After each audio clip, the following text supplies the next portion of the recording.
AAA says more than 2.5 million people are expected to fly this holiday weekend.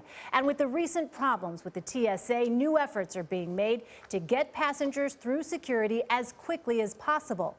Kris Van Cleave is at Dulles International Airport just outside Washington.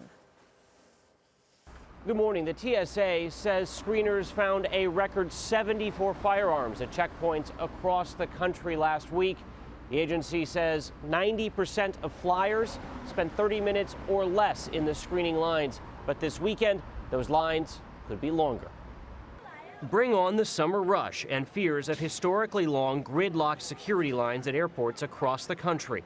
Already this year, American Airlines says more than 70,000 people and over 40,000 checked bags have missed flights because of screening delays. When we got here, the lines were really long. We couldn't find the start of the line anywhere, so it's definitely nerve-wracking. At Chicago O'Hare, expected to be the second busiest airport in the country this weekend, lines were long but moving. A stark change from a couple weeks ago when more than 100 passengers ended up sleeping on cots, stranded because of seemingly stagnant TSA lines. I got here at 3 o'clock in the morning. My flight is at 7. Those who got to the Buffalo airport early Friday found the line to get into the line for security stretched through the terminal. The Memorial Day weekend jumpstarts a seasonal surge of more than 231 million Americans who are expected to fly.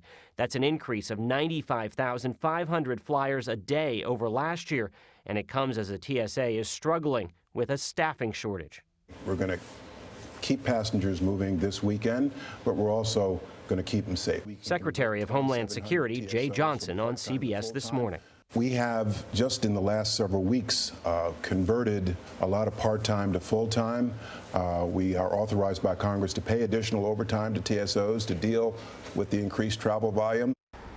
The TSA is in the process of adding nearly 800 more officers, redeploying screeners and K-9 teams to busy airports, all in an effort to keep up with this summer rush.